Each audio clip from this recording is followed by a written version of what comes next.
wote waliokuwa wakifanya biashara kwenye karne ya kwanza, je, si zaidi sana katika siku hizi za mwisho?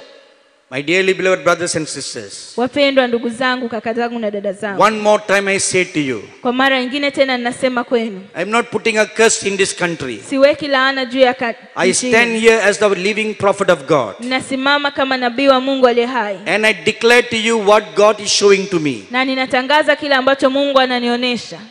God is asking you to repent and put your house right. Mungu anakuagiza utubu na kuweka mambo yako sawa. He will not tolerate such evil in his house anymore. Yeye hataendelea kuvumilia uovu katika nyumba yake tena.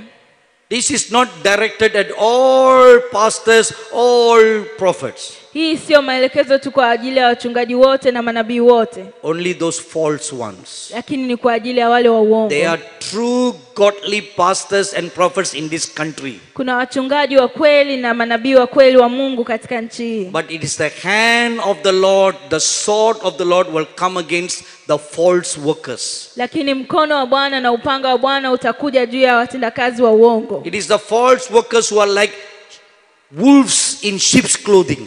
Ni watendakazi wa uongo ambao wako kama mbwa mwitu katika ngozi ya kondoo. They are the tares that are sown among the wheat. Hao ndio mabua yaliyoota katika ngano. Now the Lord wants to separate the tares. Sasa Mungu anataka kuondoa, bundle them. Anataka kuwafunga. And do for what? Na afanye nini? The Lord Jesus himself said, Bwana Yesu mwenyewe anasema, cast them into fire. Watupe kwenye moto. This will be the fate of every false prophet in this country. Hii ndio itakuwa hatima ya kila nabii wa uongo kwenye nchi hii. You know, on the first day I prophesied this. Najua katika siku ya kwanza nilitabiri hili. That the false prophets in this nation and in Africa will be judged. Ya kwamba manabii wa uongo katika taifa hili na katika Afrika watahukumiwa. Yesterday I received a news from a prophet, a minister of God friend of mine from Singapore. Jana nikapata taarifa kutoka kwa rafiki yangu mtumishi kutoka Singapore. That one false prophet in Africa has been arrested by the police. Kwamba nabii mmoja wa uongo Afrika amekamatwa na polisi. And he has been charged in the court for raping a woman. Na anahukumiwa mahakamani kwa kubaka mwanamke. And this man has a big reputation in Africa. Na mtu huyu anayo sifa nzuri sana Afrika. What I prophesied on the first day has come to pass. Nilichokitabiri siku ya kwanza kimetimia. Now this is just the beginning. Sasa huu ni mwanzo tu. The church in Africa must be cleansed. Kanisa la Afrika ni lazima lisafishwe. Amen. Amen. The church must be cleansed because the glory of God is going to arise with healings on his wings upon Africa. Kanisa lazima lisafishwe kwa sababu utukufu wa Mungu unakwenda kuinuka kwa uponyaji My dearly beloved brothers and sisters, ndugu zangu wapendwa, kaka na dada, the last days anointing is going to come upon you. Upako wa siku za mwisho unakwenda kuja juu yenu. Are you ready to receive the anointing? Je, mko tayari kupokea upako? The last days anointing is a prophetic anointing. Upako wa siku za mwisho ni upako wa kinabii. You will see visions. Utaona maono. You will prophesy. Mtatabiri. What are visions? Maono ni nini? Visions is God's method of talking to us. Maono ni njia ya Mungu ya kuzungumza na sisi. God shows you a divine message. Mungu anakupa ujumbe wa mtakatifu. Numbers chapter 12 verse 6. Hesabu sura ya 12 mstari wa 6. It's God's way of talking to us. Ni njia ya Mungu ya kusema na sisi. And that vision can come in three ways. Na maono yanaweza kuja kwa njia tatu. Number 1. Moja, a spiritual vision. Maono ya kiroho. Number 2. Mbili, a trance. Maono ya picha. Number 3. Tatu, an open vision. Ni maono ya wazi. So what is a spiritual vision? Maono ya kiroho ni yapi? A spiritual vision is a picture that God shows you to talk with you. Maono ya kiroho ni ile picha ambayo Mungu anakuonyesha ili kuzungumza na wewe. Now since I don't have much time to go into detail about all that. Na kwa kuwa sina muda wa kutosha kwenda kwa kina kwa habari hiyo. But in this book I've written each of them in greater detail. Lakini katika hiki kitabu nimeandika yote kwa maelezo ya kina. The second kind of a vision. Maono ya aina ya pili is a trance. Ni maono ya kupita. Now what is a trance? Kupita ni nini? Maono A ya mpito ni trance nini? is like in a sleeping stage. Maono ya mpito ni kama vile ukiwa katika hali ya kulala, But you're not sleeping. lakini haulali. You're just in a trance. Upo tu katika hali ya Your mpito. whole body is like paralyzed. Mwili wako wote ni kama vile umepooza. You are in deep state of sleep. Uko katika hali ya usingizi wa kina. But it is not sleep. It's a Lakini- deep state of prayer. Lakini sio usingizi, ni katika kina cha maombi. In Numbers chapter 24, Katika Hesabu sura ya 24 verse 4 and 16. mstari wa 4 na wa 16. Acts chapter 10, verse 10. Katika Matendo sura ya 10 mstari wa 10. Chapter 22, verse 17. Sura ya 22 mstari wa 17. There are 3 examples in these passages about falling into trance. Kuna mifano mitatu ya maandiko haya ya kuwa katika mpito. The third kind of a vision, Na maono ya aina ya tatu called the open vision. ni maono ya wazi. Now the reason why I'm teaching you all this right now, Kwa nini ninawafundisha haya yote sasa hivi? because when you receive this last day's anointing, Ni kwa sababu utakapopokea upako huu wa siku za mwisho, you are going to experience these visions in your life. unakwenda kukutana na haya maono kwenye maisha yako. So you should have a knowledge about all this, Kwa hiyo unapaswa kuwa na ufahamu juu ya haya mambo yote, so that when you experience them, kusudi utakapokutana nayo you will not think that you are imagining. hautafikiria kwamba ni taswira ya kichwani mwako. You will Unafikiria. know that God is indeed speaking to you. Utajua ya kuwa hakika Mungu anasema na wewe. The third kind of a vision Maono ya aina ya tatu is called an open vision. yanaitwa maono ya wazi. An open vision is seeing a vision with your eyes open. Maono ya wazi ni pale unapoona maono na macho yako yakiwa wazi. When I narrated to you earlier on about what is going to happen to the false prophets in this nation, Nilipoelekeza mwanzo kitu kitakachotokea kwa manabii wa uongo, you remember I was standing here, nakumbuka nilikuwa nimesimama hapa, but right behind me there was an angel of God. lakini nyuma yangu kulikuwa na malaika wa Mungu. And the angel stood there and he was telling me what is going to happen. Na malaika alisimama hapo akawa ananiambia kitakachoenda kutokea. My eyes was seeing you, Macho yangu yalikuwa yanakuona wewe, and my eyes was seeing the angels at the same time. na macho yangu yalikuwa yanaona malaika wakati huo huo. That is called an open vision. Hayo yanaitwa maono ya wazi. Your eyes are wide awake. Macho yako yako wazi. You are not sleeping. Haujalala. You are not in a trance. Hauko katika You are not mpito. praying. Hauombi, But you are fully alert lakini uko umeamka kabisa. and you are seeing visions at the same time. Na unaona maono wakati huo huo. The second kind of a spiritual experience, Na uzoefu wa pili wa kiroho, you'll be taken in the spirit. utachukuliwa katika roho. You are praying, Unaomba, but suddenly your spirit comes out of your body. na ghafla roho yako inatoka kwenye mwili wako. Let me give you 3 examples from the Bible. Ngoja nikupe mifano mitatu kwenye Biblia. Ezekiel chapter 8, Ezekieli sura ya 8 verses 1 to 4. mstari wa kwanza hadi wa 4. Chapter 11, verse 1. Sura ya 11 mstari wa kwanza. Chapter 40, verse 2. Sura ya 40 mstari wa pili. The prophet Ezekiel frequently had this experience. Nabii Ezekieli mara nyingi amekutana na uzoefu. Secondly, Na ya pili, 2 Corinthians chapter 12, Wakorintho wa pili sura ya 12 verses 2 to 4. mstari wa pili hadi wa 4. The apostle Paul had this experience of being taken in the spirit. Mtume Paulo amepata uzoefu wa kuchukuliwa katika roho. Number 3, Namba 3, Revelation chapter 4, Ufunuo sura ya 4 verse 1. mstari wa kwanza. The apostle John was taken in the spirit to heaven. Mtume Yohana alichukuliwa katika roho kwenda mbinguni. So you see, I have given you 3 biblical examples. Kwa hiyo unaona nimekupa mifano mitatu ya kibiblia. How Bible prophets and saints had this experience. Jinsi gani manabii wa Biblia na watakatifu walipata uzoefu. You may have such an experience. Na wewe unaweza kupata uzoefu. God will take your spirit to go and preach somewhere. Mungu anaweza kuchukua roho yako uende ukahubiri Or you will mahali. take your spirit to go and pray for some people. Au atachukua roho yako uende ukaombee watu fulani. Or you will take your spirit to heaven to talk with you. Au atachukua roho yako kwenda mbinguni akazungumze na wewe. The third kind of a spiritual experience, Na uzoefu wa tatu wa kiroho they are dreams. ni ndoto. I'm sure you all have experienced that. Nina uhakika nyote mmekutana na hilo jambo. But not all dreams are spiritual dreams. Lakini sio ndoto zote ni ndoto za kiroho. Some dreams are just nonsense. Na ndoto nyingine ni upuuzi mtupu. But when God speaks to you, Lakini Mungu akisema na wewe, Job chapter 33, ya, Job. Ayubu sura ya 33 33 verse 15. mstari wa 15. Chapter 20 verse 8. Sura ya 20 mstari wa 8. It says that God speaks to us through dreams. Anasema kwamba Mungu anasema na sisi kupitia ndoto. How to know the dreams that you saw are from God and not from your own mind? Utajuaje ya kwamba ndoto ulizoota ni zinatoka kwa Mungu na sio kwenye mawazo yako? There is one simple test. Kuna jaribio moja rahisi. When God speaks to you, Mungu akisema na wewe, when God shows you a dream, Mungu akikuonyesha ndoto, the dream will be very vivid, ndoto itakuwa dhahiri sana, very clear in all the details, itakuwa inaeleweka katika kila maelezo yake, and the impression in you will be so strong na msukumo ndani yako utakuwa wa nguvu sana, that even after you awake, ya kwamba hata ukiamka you will remember the dream in accurate detail. utaikumbuka ile ndoto kwa maelezo yake kisawa sawa. It will make a deep impression in you. Itaweka msukumo mkubwa sana ndani yako. You cannot forget it.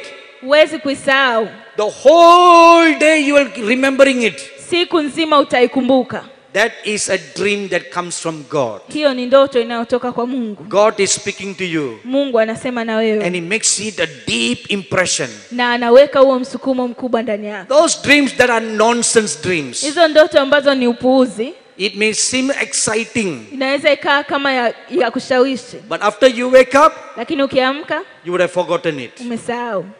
Now the fourth kind of an experience. Sasa aina ya 4 ya uzoefu. It's called a prophetic encounter. Inaitwa kutana na kinabii, tukio la kinabii. What does it mean? Inamaanisha nini? A good example is found in Revelation chapter 5. Mfano mzuri unaonekana katika Ufunuo sura ya 5. The apostle John was caught up in the spirit to heaven. Mtume Yohana alichukuliwa katika roho kwenda mbinguni. There he was in the spirit. Na alikuwa huko katika roho. But he experienced everything taking place in real. Lakini alikuwa akihisi kila kitu kinachotendeka kwa uhalisia wake. Another good example is Daniel chapter 7. Na mfano mwingine mzuri ni Danieli sura ya 7. The prophet Daniel is by the river Cheba. Nabii Danieli alikuwa pembeni ya mto Cheba. While he was meditating there, akiwa akitafakari hapo, suddenly he saw open vision. Ghafla akaona maono ya wazi. In this open vision, na katika maono haya ya wazi, he not only saw vision, sio tu kwamba anaona maono, but he was also interacting with that vision. lakini pia alikuwa anaweza kuingia katika hayo maono. It's not only an angel that appears, sio tu malaika aliyetokea, but he talks with the angel. lakini anazungumza na malaika. He touches the angel. Anamgusa malaika. He could feel the spiritual atmosphere. Anaweza akahisi ile hali ya kiroho. He could smell. Anaweza kunusa. By that aspect, some of you may have experienced that. Kwa namna hiyo pengine kati yenu mmewahi kuwa na huo uzoefu. Let me give you one example. Ngoja nikupe mfano mmoja mzuri. Sometimes when the presence of God comes very strong in the church, when they are all worshiping God. Wakati mwingine, wakati uwepo wa Mungu umekuja kwa nguvu sana kanisani ukiwa unaabudu, there would be a strong smell of rose. kunakuwa na harufu nzuri sana ya rose. Have you experienced that? Je, mmewahi kutana na hicho? Yes, amen. Now that is your nose is experiencing an encounter. Hiyo inamaanisha roho yako inapata uzoefu wa namna hiyo. When the anointing came upon you earlier on, na upako ambao umekuja hapa mwanzo, you were physically shaken. Mlikuwa unatikisika sana. And you fell down to the ground. Na ukaanguka chini. What is that? Ni nini hicho? You are experiencing a prophetic experience. Unapata uzoefu wa kinabii. So this is another kind of an experience. Hii ni aina nyingine ya uzoefu. Number 5. Namba 5. Sensory encounters. Senses. Kuhisi katika viungo vyako vya hisia. The sense of sight. Kuona. Eyes. Macho. Ears. Masikio. Nose. Pua. Mouth. Mdomo. All the 5 senses in the body. Na viungo vyote 5 vya fahamu. You can feel it in the spiritual realm. Unaweza ukahisi katika roho. Let me give you 2 examples. Nikupe mifano miwili. Ezekiel chapter 2. Ezekieli sura ya 2. Verses 8 to 10. Mstari wa 8 mpaka wa 10. Chapter 3. Sura ya 3. Verse 13. Mstari wa 13. And Revelation chapter 10, na Ufunuo sura ya 10 verses 8 to 11. mstari wa 8 hadi wa 11. In these two passages, Katika maandiko haya mawili, the prophets Ezekiel and the apostle John had a spiritual encounter. Nabii Ezekieli na mtume Yohana walikuwa na uzoefu wa kiroho. An angel appeared to them and gave them a scroll to eat. Malaika aliwatokea akawapa kitabu wale. Now it is a spiritual vision. Na haya ni maono ya kiroho. But they took the scroll and they began to eat in their mouth. Wakachukua kile kitabu, lile gombo, na wakaanza kula vinywani mwao. And you will read in the passage that they could taste in their mouth. Na unasoma katika Biblia kwamba walisikia ladha yake katika vinywa vyao. So your spiritual senses can taste them. Kwa hiyo milango yako ya fahamu inaweza ikahisi. Number 6. Namba 6. Isaiah chapter 50. Isaya sura ya 50. Verses 4 to 5 says, mstari wa 4 hadi wa 5 unasema, your spiritual ears can be open. Masikio yenu ya rohoni yakufunguliwe. And you can hear an audible voice of God talking to you. Nani mtasikia sauti ikisema nani. The next experience, na uzoefu mwingine, the hand of God comes and touches you. Mkono wa Mungu utakuja na kuagusa. You can really feel the burden of the Lord come upon you. Unaweza ukausikia mzigo wa Mungu ukija juu yako. In Isaiah chapter 13 verse 1. Isaya 13 mstari wa 1. Habakkuk chapter 1 verse 1. Habakuki sura ya 1 mstari wa 1. Malachi chapter 1 verse 1. Malaki sura ya 1 mstari wa 1. The prophets of God felt the burden of the Lord come upon them very heavily. Manabii wa Mungu waliusikia mzigo wa Mungu ukija juu yao kwa nguvu sana. My dearly beloved sons and daughters, Ndugu zangu wapendwa, wanangu na mabinti zangu, these are some of the spiritual experiences you can experience when the glory of God comes upon you. Hii ni baadhi ya uzoefu wa kiroho ambao unaweza ukakutana nao roho wa Mungu akija juu yako. I tell you a truth tonight. Ninakuambia ukweli usiku wa leo. After tonight, when you sincerely seek the living God, Baada ya usiku wa leo ukimtafuta Mungu kwa ukweli, God will begin to speak to you through these experiences. Mungu ataanza kusema na wewe kupitia uzoefu huu. That is why He's going to pour into you the last days prophetic anointing. Ndio maana anakwenda kumimina kwako upako wa siku za mwisho. Amen.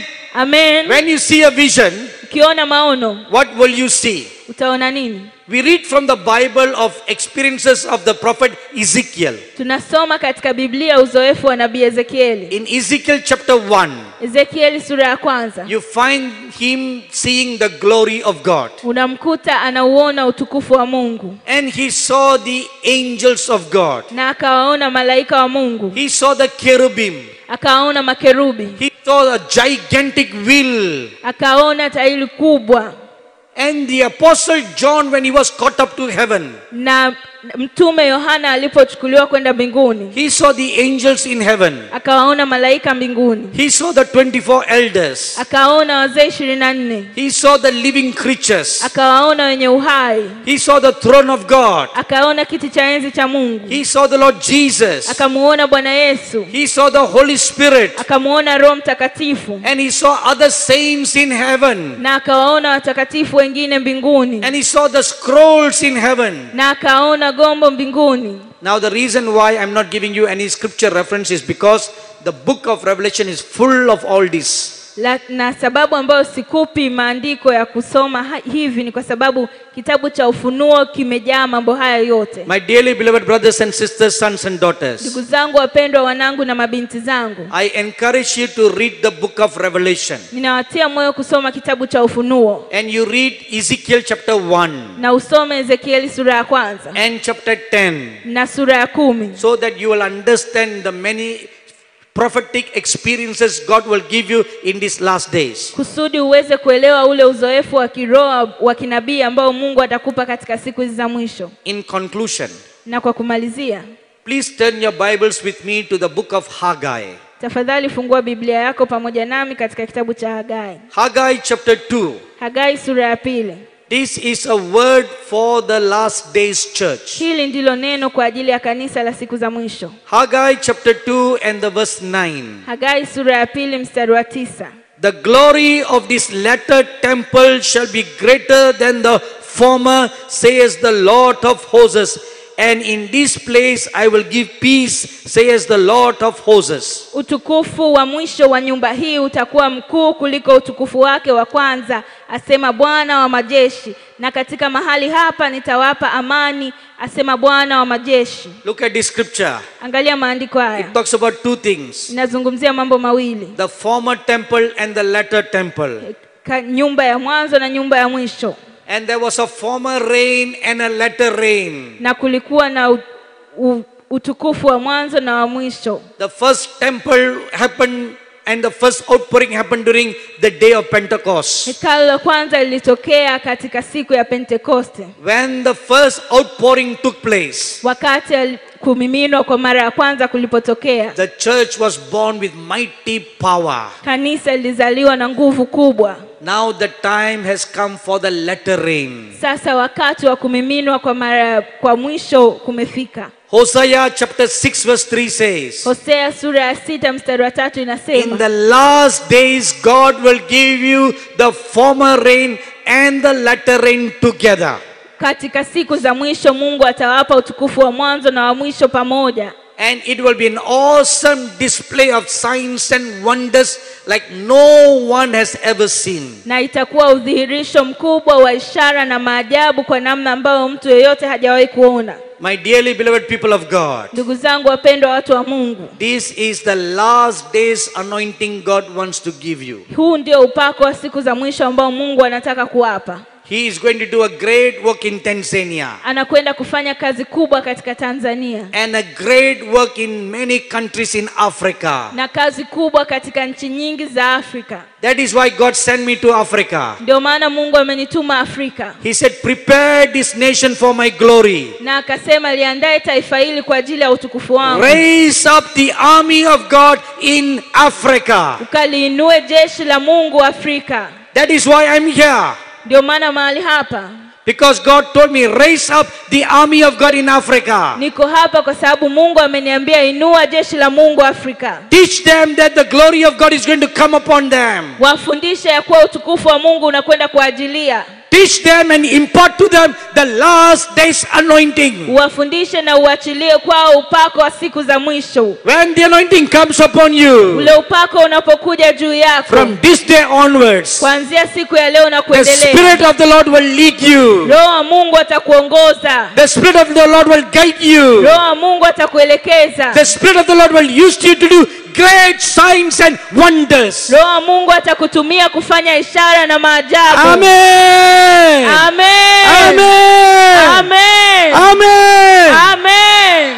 Now the time has come. We are going to pray now. Sasa wakati umefika tunakwenda kuomba. Please put away all your things aside. Tafadhali weka vitu vyako vyote pembeni. If you are ready, stand up to your feet. Kama uko tayari, simama kwa miguu yako.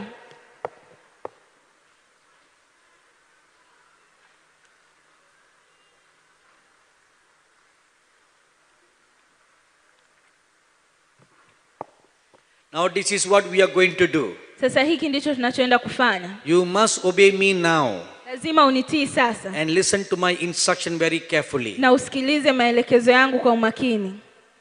This afternoon when I was praying, mchana wa leo nilipokuwa nikiomba, the Lord Jesus Christ came to me and told me this is how to pray for you. Bwana Yesu alikuja kwangu akaniambia hivi ndivyo niwaombee. Every one of you will be prayed for. Kila mmoja wenu atakuwa mwombaji. But you must be sincere and truthful to obey what I tell you. Lakini ni lazima uwe mkweli na makini kutii kile ninachokwambia. I will call you group by group to come to the front. Nitawaita kundi kwa kundi kuja hapa mbele. And when you come to the front, na ukija hapa mbele, the ushers will guide you to stand in rows. Wahudumu watawaelekeza kusimama katika mistari.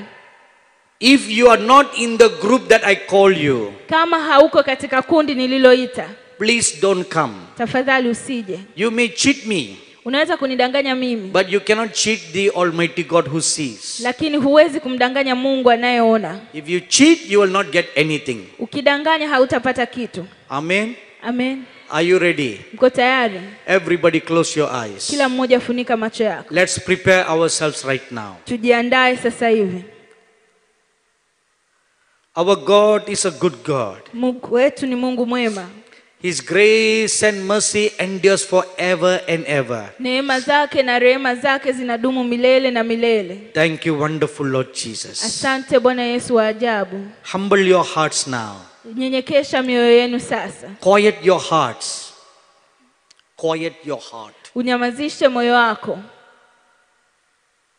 And from the bottom of your heart you say to the Lord, na kutoka katika kina cha moyo wako useme kwa Bwana, thank you Lord Jesus for choosing me. Asante Bwana Yesu kwa kunichagua.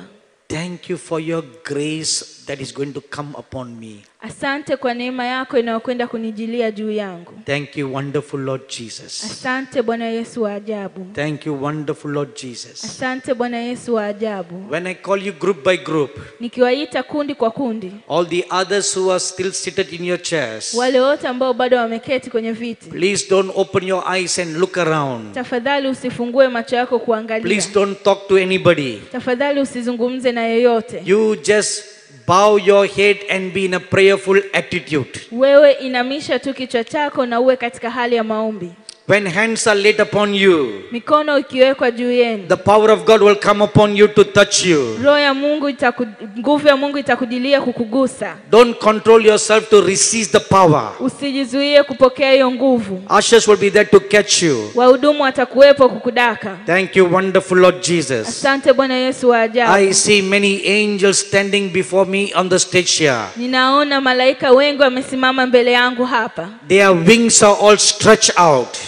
Mabawa yao yametanuliwa, yamenyoshwa. And they are ready to impart the anointings upon your life. Na wako tayari kuachilia upako kwenye maisha yenu. They have brought the gifts from God. Wameleta karama kutoka kwa Mungu. They have brought the anointings from God. Wameleta upako kutoka kwa Mungu. That is going to be imparted to you. Ambao unakwenda kuachiliwa kwenu. Prepare your hearts now. Andaa mioyo yenu sasa. Thank you, wonderful God. Asante Mungu wa ajabu. Oh, I perceive the anointing of God coming down right now. Ninauona upako wa Bwana ukishuka chini sasa. The Lord's spirit of prophecy is coming down. Roho wa Mungu wa unabii anashuka sasa. He's going to anoint you powerfully. Anakwenda kupaka mafuta kwa nguvu. Thank you, wonderful Lord Jesus. Asante Bwana Yesu wa ajabu. Thank you, wonderful Lord Jesus. Asante Bwana Yesu wa ajabu. Glorious Jesus. Yesu wa utukufu. Prepare your hearts, everybody. Andaa mioyo yenu kila mmoja. Prepare your hearts. Andaa moyo wako. Thank you, wonderful God. Asante Mungu wa ajabu. Lord Jesus, Bwana Yesu, I have spoken to your children all the words that you have shown to me. Nimesema na watoto wako maneno yote ambayo umenionyesha. Thank you, wonderful Lord Jesus. Asante Yesu wa ajabu. And now I pray, Lord, na sasa ninaomba Bwana,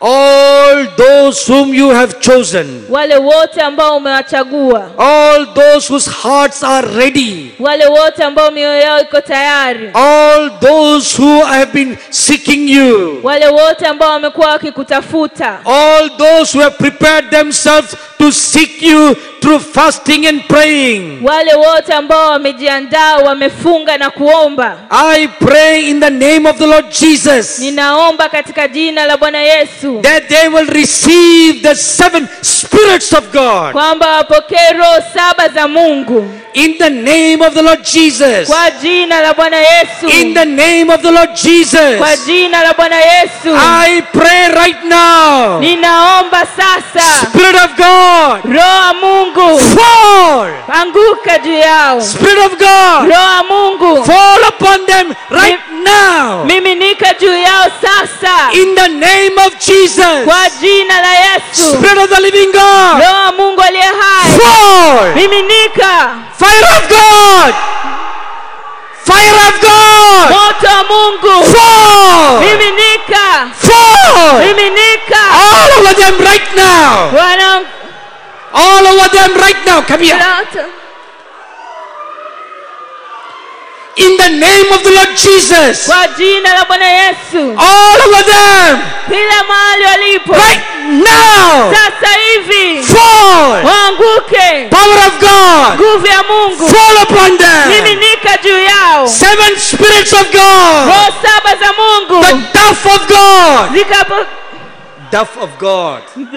njiwa wa Mungu. In the name of the Lord Jesus, Kwa jina la Yesu. fall. Miminika. Fall upon them, Lord. Miminika juu yao. Fall upon them. Miminika juu yao. Let your fire fall. Acha moto wako uminike. Let your fire fall. Moto wako umiminike. Oh, spirits of the living God. Roho wa Mungu aliye hai. Fire of God. Moto wa Mungu. Seven spirit fire of God. Roho saba za Mungu na moto wa Mungu. Fall. Miminika. Fall Miminika. upon every one of them. Juu ya kila mmoja wao. Every one of them. Kila mmoja wao. Thank you, Lord. Asante Bwana. Thank you, Lord Jesus. Asante Bwana Yesu. In the name of Jesus. Kwa jina la Yesu. In the name of the Lord Jesus. Kwa jina la Bwana Yesu. I command their spiritual eyes be open. Ninaamuru macho yao ya kiroho yafunguke. In the name of the Lord Kwa Jesus. jina la Bwana Yesu. Let the fire of God fall on their eyes.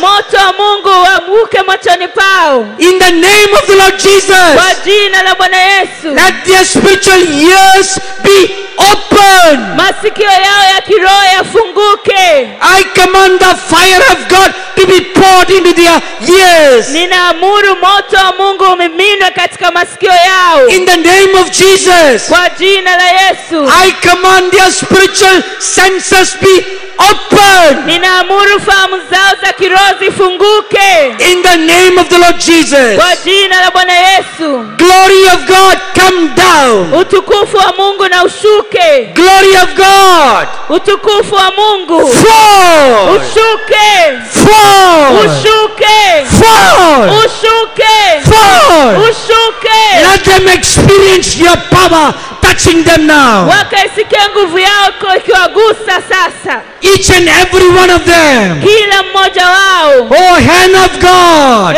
Mkono wa Mungu. Come upon them right now. Juu yao sasa. Thank you, wonderful Lord Jesus. Asante Yesu wa ajabu. Thank you, wonderful Lord Jesus. Asante Bwana Yesu wa ajabu. I now pray, Lord, Sasa ninaomba Bwana. let them receive the gift of prophecy. Kwamba wapokee karama ya unabii. In the name of the Lord Kwa Jesus. jina la Bwana Yesu. In the name of the Lord Kwa Jesus. jina la Bwana Yesu. In the name of the Lord Jesus. Kwa jina la Bwana Yesu. Receive. Pokea.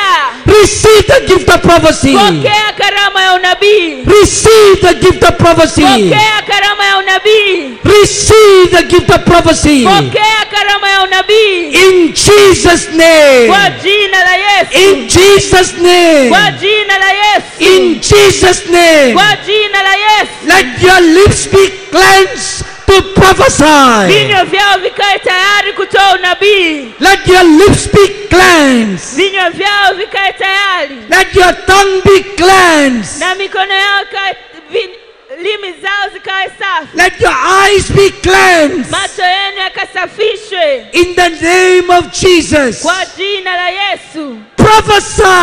Toa unabii. In the name of Jesus. Kwa jina la Yesu. Oh, trumpet of God. Tarumbeta ya Mungu. Be put inside them. Kawekwe ndani yao. Trumpet of God. Tarumbeta ya Mungu. The spirit of prophecy. Roho unabii. The testimony of Jesus Christ. Ushuhuda wa Yesu Kristo. Fall upon them right now. Kamiminika juu yao sasa. Come upon them right now. Kaja juu yao sasa. Come upon them right now. Kaja juu yao sasa. Open their spirit, Lord, Fungua roho zao Bwana. and put inside them right Na now. ukaweke ndani yao sasa. In the name of Jesus. Kwa jina la Yesu. In the name of Jesus. Kwa jina la Yesu. Lord, I pray now. Bwana ninaomba sasa. Let their spirits receive wings like eagles. Kwamba roho zao zikapokee mbawa kama tai. Let them receive. Wakapokee. Let them receive. Na wapokee. Let them receive Na wapokee. wings like eagles. Mbawa kama tai.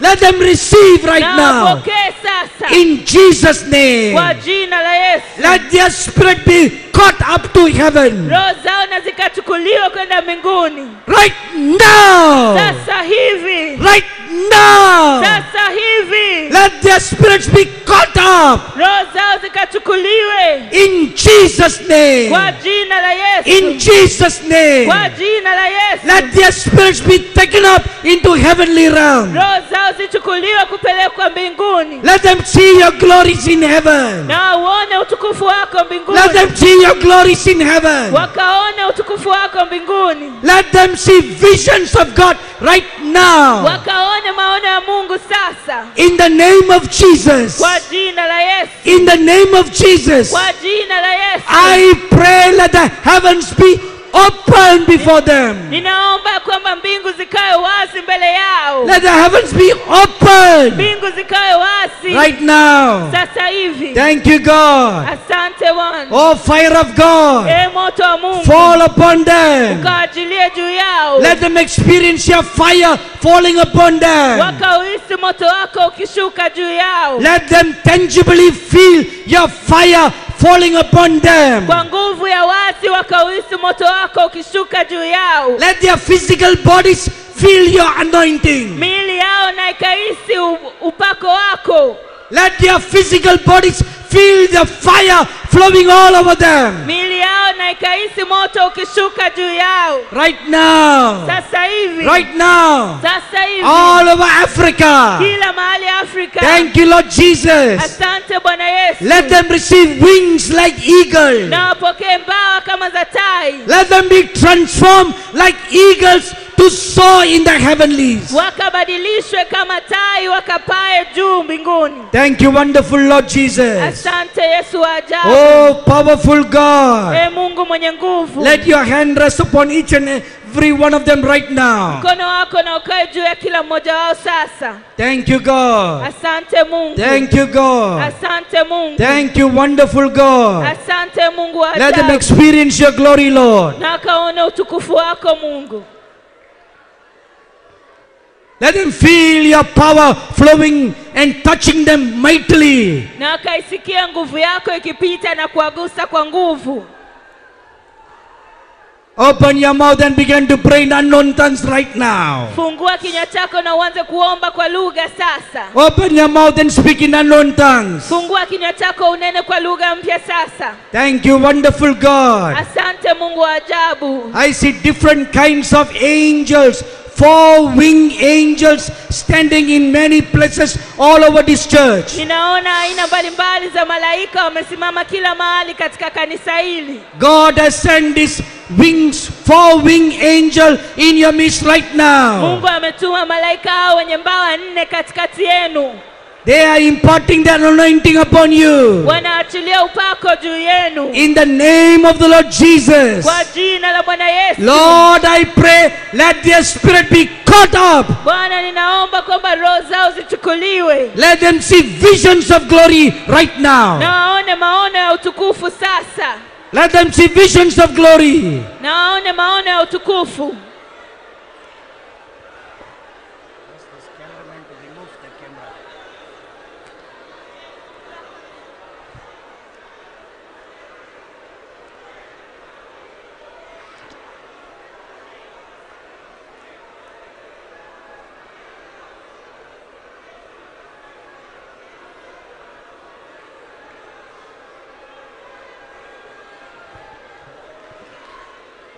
Don't stop praying in unknown tongues. Usiache kuomba katika lugha mpya. Activate the gifts of God inside you right now. Mpaka pale karama za Mungu zitakapowekwa kwako sasa. The angels of God are standing in various places there. Malaika wa Mungu wamesimama katika maeneo mbalimbali. Special angels with 4 wings. Malaika maalum wenye mbawa 4. They are standing in everywhere in this place. Wamesimama kila mahali hapa. To impart to you the spiritual gifts. Kuachilia kwako karama za roho. So open your mouth and speak in tongues. Kwa hiyo fungua kinywa chako unene kwa lugha. Don't keep quiet. Usinyamaze kimya. Don't keep quiet. Usinyamaze kimya. Open your mouth and speak louder. Fungua kinywa chako na utamke kwa sauti. The more you stir up yourselves, Unapozidi kutibua, the more the anointing is stirred. ndivyo upako unavyozidi The kutibuliwa. anointing is stirred. Ndivyo upako unavyozidi kutibuliwa.